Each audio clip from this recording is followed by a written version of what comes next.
Buenas tardes, un saludo a todos los participantes. Este curso que está organizado desde el Hospital de Clínicas fue mi segunda casa por más de 25 años y estos temas los manejábamos a diario, así que realmente es un gusto compartir este tema de bioseguridad a través de las disciplinas a las que me dedico, que son epidemiología y salud pública, porque ya la parasitología realmente no la ejerzo. Bueno, lo primero que quería decirles con respecto a este tema, porque es importante en la bibliografía, en lo que ustedes busquen o lean, hay mucha bibliografía en inglés, hay muchos manuales del CDC, de la Organización Mundial en inglés, y tenemos que decir que en inglés existen dos vocablos que originan cierta confusión a la hora de hablar de bioseguridad. En inglés tenemos biosecurity y biosafety. Entonces, ¿cuál corresponde al tema que nos ocupa, que es de bioseguridad? Bien, el vocablo que nos ocupa, que es sinónimo de bioseguridad, es biosafety, que consiste en los principios, técnicas y prácticas aplicadas con el fin de evitar la exposición no intencional a patógenos o toxinas o su liberación intencional. O sea, que no busquen en la bibliografía biosecurity, que tiene otro significado que vamos a ver ahora, sino que el sinónimo en inglés es biosafety. Muy bien, biosecurity, cuando ustedes vean artículos que hablan de biosecurity, están hablando de bioprotección, protección biológica, como también se le llama, y se refiere a las medidas de protección de la institución y del personal destinadas a reducir el riesgo de pérdida, de robo, de uso incorrecto, de desviaciones o liberación intencional de patógenos o toxinas. O sea que el término biosecurity está muy relacionado con bioterrorismo. ¿Está? Y bueno, un programa de bioprotección, o sea, de biosecurity, debe apoyarse en un programa sólido de seguridad biológica, o sea, de bioseguridad o, como le llaman los americanos, de biosafety. Si no logramos esa bioseguridad biológica, más difícil será lograr un programa de bioprotección destinado a salvaguardar material infectante o potencialmente infectante de un uso incorrecto. Bien, aclarados estos puntos que son importantes para el manejo de la bibliografía internacional, entramos bien en lo que es bioseguridad.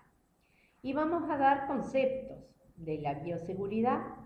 El primero de ellos es que es la aplicación de conocimientos, técnicas y equipamientos adecuados para prevenir la exposición a agentes potencialmente infecciosos o considerados de riesgo biológico, tanto en personas, en laboratorios, en áreas hospitalarias y en el medio ambiente.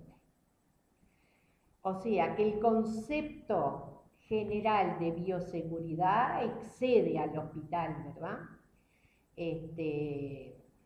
y se refiere, por ejemplo, también al medio ambiente. Eso es a tenerlo en cuenta. Bien, ¿cómo se ejecuta, cómo se operativiza la bioseguridad o cómo se materializa? Bueno, mediante la aplicación de normas que deben establecerse en cada caso dependiendo de diferentes factores. Cada país debe clasificar por grupo de riesgo a todos los microorganismos que tienen una cierta prevalencia en su territorio nacional. O sea que luego de conocer más o menos los materiales para los que debemos ejercer bioseguridad, entonces se pasará a normatizar el manejo de esos materiales. También decimos que la bioseguridad en su concepto más amplio define las condiciones de contención bajo las cuales los agentes infecciosos o infectantes deben manipularse, con el objetivo de confinar el riesgo, minimizarlo, pero además confinarlo, y reducir así la exposición potencial a los agentes infecciosos. ¿Qué tipos de riesgos encontramos en general? Nos vamos a abocar más directamente a los hospitales porque es nuestro métier, pero en general es lo que también uno tiene en el medio ambiente, ¿no? En la naturaleza. Estamos hablando de riesgos físicos, riesgos químicos y riesgos biológicos. ¿A qué le llamamos riesgos físicos? Bueno, está relacionado con los factores ambientales y depende de las características físicas de los objetos que pueden actuar sobre los tejidos y órganos de las personas, produciendo un efecto nocivo.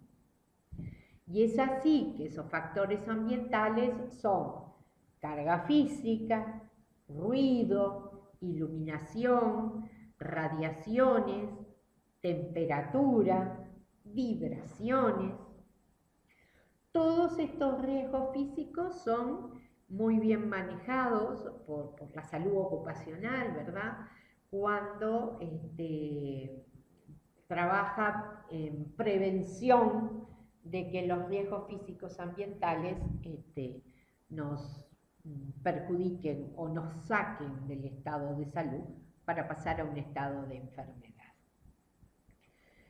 Cuando hablamos de riesgos químicos, estamos hablando de la probabilidad, riesgo, ¿no? La probabilidad de que un contaminante químico pueda entrar en contacto con personas o con el medio ambiente y genere consecuencias adversas. Químicos de todo tipo, que hemos tenido experiencias, ¿verdad? Sin ser en los hospitales fuera, recuerdo escape de amoníaco en una terminal pesquera, escapes de combustible, tanto en el mar como en la tierra. Y bueno, y a nivel de las áreas hospitalarias también, por ejemplo, el manejo en los laboratorios de ácidos de distintos tipos, a veces ha provocado roturas de los contenedores y bueno, un riesgo que acompaña al ácido clorhídrico, al ácido sulfúrico, o sea, son cosas que pasan y que bueno, hemos tenido sobrados ejemplos a nivel del país. Bueno, conocer las características peligrosas es muy importante, pero tan importante o más es conocer la simbología que se asocia a los compuestos químicos y a las radiaciones y a los tóxicos para saber cómo trabajar con ellos, cómo almacenarlos, transportarlos o descartarlos. Podemos decir que dentro de esas características peligrosas están los tóxicos, los corrosivos, los inflamables, los materiales explosivos, radioactivos, genotóxicos. Pero tenemos que saber, y los médicos no solemos prestarle mucha atención, que la tecnología que nosotros manejamos es habitual ver todos estos logos que están, digamos, previendo los riesgos que pueden ocasionarse. Por ejemplo, acá tenemos riesgo de fuego, tenemos riesgo de combustible, riesgo de radiaciones, riesgos de caídas, riesgos tóxicos. O sea, esta simbología que acompaña a los diferentes tipos de elementos es importante conocerla porque viene utilizada en los equipos de tecnología y entonces si sabemos leer las señales, en realidad estamos tomando ya cierta protección. Mi consejo es, yo provengo del laboratorio y debo confesar que en mis primeros años de ejercicio desde el laboratorio no leía esta simbología, hasta que me fui dando cuenta de lo importante que es, a través de pequeños accidentes, por suerte nunca fue un accidente importante, pero he comprendido, la hemos jerarquizado y bueno, ahora, 20 años después, esto es una normativa de que los lugares deben estar indicalizados con la simbología. Bien, el riesgo biológico, que conceptualizamos por riesgo biológico, bueno, la probabilidad de que un material de origen biológico entre en contacto con un receptor, humanos, animales, plantas, el medio ambiente, y bueno, y genere consecuencias adversas para su salud o para el medio ambiente. O sea que riesgos físicos, riesgos químicos y riesgos biológicos. En los riesgos químicos, me olvidé que les iba a mencionar que esta es la época de los perfumadores ambientales y muchas veces los perfumadores ambientales ocasionan reacciones alérgicas que pueden ser muy severas, y fundamentalmente en el área hospitalaria, por lo que en el área hospitalaria no están permitidos y no serían aconsejables también en el área administrativa de una institución de salud, porque a veces provoca esas reacciones importantes entre los mismos integrantes del equipo de salud. O sea que uno cuando habla de un riesgo químico piensa en sustancias tóxicas, pero ojo que los perfumes y los perfumadores también actúan a ese nivel. Bien, para trabajar con material biológico deben utilizarse medidas de seguridad adecuadas a las características del material biológico, al tipo de trabajo que se realizará y a las vías de exposición. Y bueno, esas medidas de seguridad le llamamos niveles de bioseguridad. Los niveles de bioseguridad, ¿qué son en realidad? Bueno, una combinación de prácticas y técnicas de laboratorio, de equipos de seguridad y de instalaciones específicas para cada situación. Estos niveles de bioseguridad constituyen las condiciones bajo las cuales se puede trabajar en forma segura con ese agente de tipo biológico.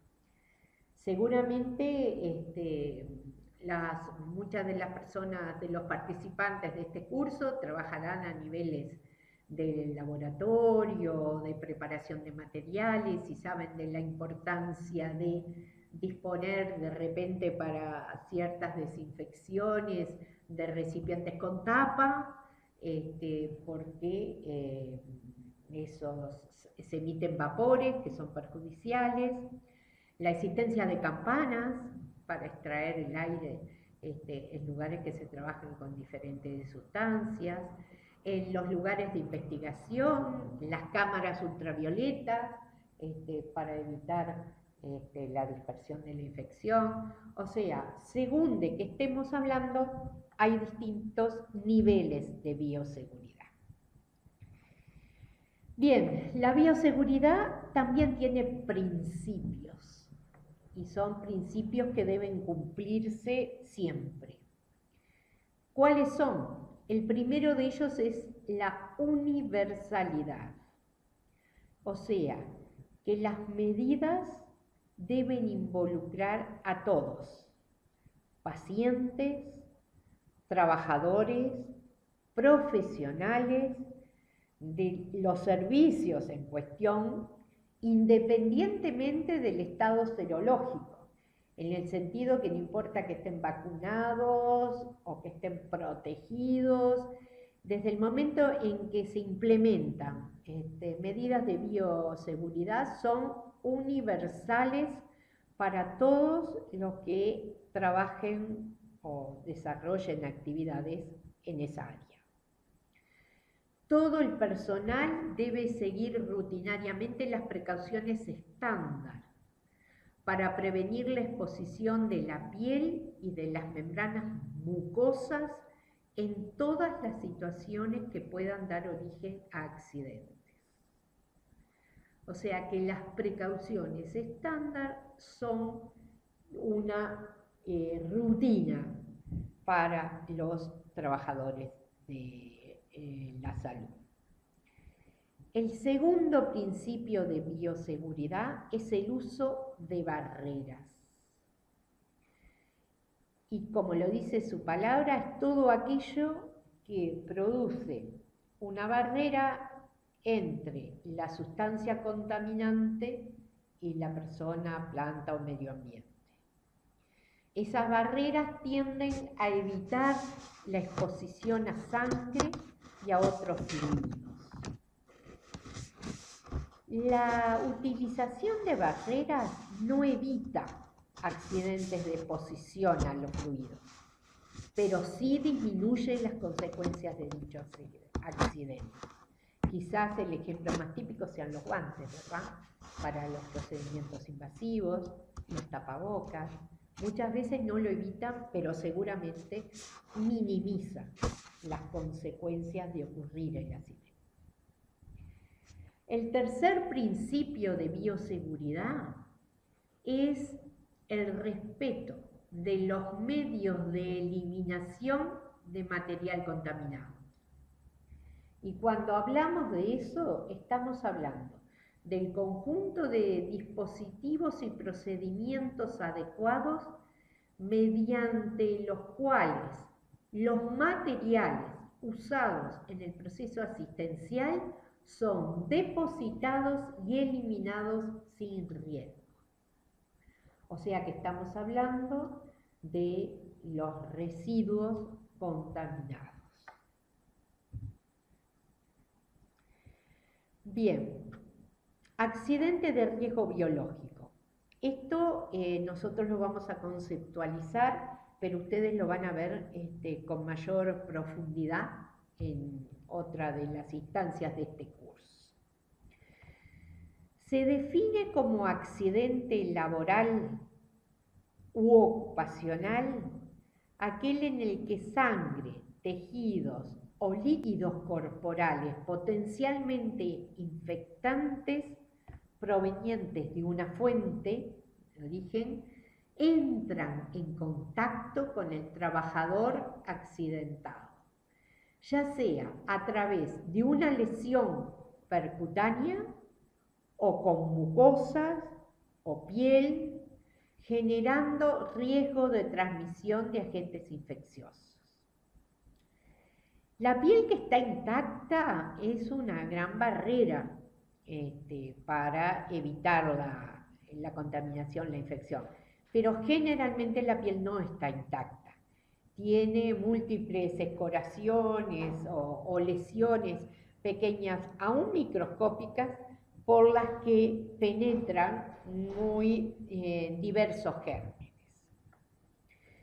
Bien, en este contexto que estamos hablando, no se consideran potencialmente infectantes las heces, las secreciones nasales, la saliva, el esputo, las lágrimas, orina ni vómito, a menos que estos estén visiblemente contaminados con sangre. Esto, que era un principio, y así inequívoco hace unos años, bueno, actualmente no es una verdad absoluta, porque cada día más con el progreso tecnológico y diagnóstico se han visto que se producen diseminaciones importantes de infecciones por algunos de estos fluidos. Pero digamos que el accidente tipo es por punción o contaminación con sangre. Por lo que, si bien esto todavía está vigente, ya está lejos de ser una verdad absoluta. El accidente de riesgo biológico es una entidad clínica que debe considerarse como una urgencia médica en las instituciones destinadas a atender estos casos. O sea que el accidente de riesgo biológico no es algo banal, es algo que obliga al trabajador de la salud o al profesional de la salud a consultar como una urgencia, porque muchas veces necesita la posible exposición, necesita profilaxis que debe ser realizada en corto tiempo, y no solo eso, sino que a veces el seguimiento de esta situación de riesgo biológico se prolonga por varios meses. Así que no son accidentes banales y ameritan la consulta en forma urgente. Los accidentes por exposición a sangre ocurren en un 65 a 70% en personal de enfermería y en un 10 a 15% en personal de laboratorio.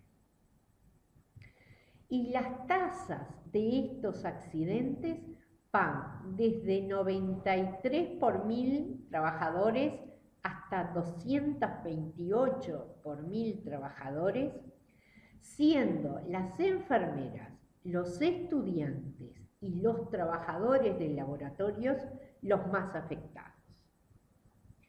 ¿Y dónde se producen estos accidentes de exposición a sangre en forma más frecuente o más prevalente? Bueno, increíblemente en un 60-70% en la habitación del enfermo, mientras que solo en un 10 a 15% en una unidad de CTI. Fíjense el riesgo que puede significar hacer cualquier procedimiento invasivo en la habitación de un enfermo, ¿no? Por eso hay muchas salas destinadas a realizar procedimientos para no tener que hacerlo en la habitación del enfermo. Otra cosa que es importante recordar es el riesgo de transmisión de VIH y del virus de la hepatitis B y hepatitis C en accidentes cortopunzantes. Yo recuerdo estar trabajando en el hospital cuando en la década del 70 aparece el VIH y bueno, el escaso conocimiento que se tenía en ese momento de la verdadera frecuencia de transmisión, y bueno, alteró prácticamente todos los procedimientos hospitalarios. Y hoy sabemos que el riesgo de VIH, de transmisión de VIH en una exposición percutánea es baja, es del 0,3% si es exposición percutánea, y si es de mucosas el 0,09%, y todo hablando con un índice de confianza de valor, ¿no? Más del 95% de confianza. Mientras, fíjense ustedes, el virus de la hepatitis B puede transmitirse en forma clínica, digamos, en un 22 a 30%. Y la evidencia serológica, o sea, a través de un accidente con sangre o derivados en la sangre, aumenta mucho este porcentaje, ¿no? Y en el caso de la hepatitis C, estamos hablando de un riesgo de aproximadamente 2-3% el riesgo de transmisión, ¿no? 2-3%. Mientras que la hepatitis la hepatitis B tiene un riesgo de transmisión mayor, bastante mayor. Creo que me confundía ahí algo en las cifras que le dije de el riesgo de transmisión de la hepatitis clínica. Es menor, está entre un 6 a un 10%, el de la hepatitis B, el riesgo de transmisión clínica, digamos. Y el hepatitis C es un poco menor. Pero el que es verdaderamente menor es el VIH, que tanto nos preocupaba en aquella época. Bueno, la normativa vigente que tenemos con respecto a estos temas que estuvimos hablando son decretos ministeriales, que son el decreto 317/994 del Ministerio de Salud, que habla sobre bioseguridad en el laboratorio clínico y que menciona esto de los principios de la bioseguridad y los niveles de riesgo. Y el otro decreto que nos rige es el 135/999, también del Ministerio de Salud, que es sobre disposiciones de los residuos en los centros de atención.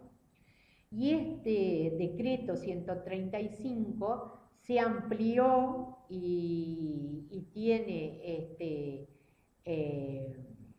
más interpretaciones en el 2000, en el 2002, y no está puesto aquí, pero sí en el 2009 sale un nuevo decreto, que es el 586/2009-2010, que no está puesto aquí, miren ustedes, pero ustedes recuérdenlo, que hace una modificación con ciertos aspectos de gestión importantes. Por ejemplo, uno de los aspectos que tiene es que los residuos contaminados, si no son retirados todos los días, deben guardarse en un lugar refrigerado. Esa medida que surge en el nuevo decreto del 2009-2010, complicó mucho la gestión de las instituciones públicas y privadas, porque mantenerlo refrigerado exigió la puesta en marcha de otros mecanismos que, bueno, tuvieron un costo importante. No se olviden entonces de agregar acá que el nuevo decreto sobre los residuos hospitalarios, voy a ver si lo lo agrego yo también para que vaya en el PPT precisamente que ustedes van a recibir, que en fines del 2009 y se operativizó para el 2010, hay un nuevo decreto que estoy casi segura que es el 586 barra 999 también. Perdón, 2009. Así que voy a ver si se los envío. Bueno, estas son las generalidades sobre bioseguridad. Van a profundizar todo el riesgo biológico y los niveles de bioseguridad, pero recuerden que es una medida obligatoria de protección personal para los pacientes y para todas las áreas de trabajo, hospitalarias o no hospitalarias y también ambientales. Bueno, muchas gracias y espero que les sea de provecho esta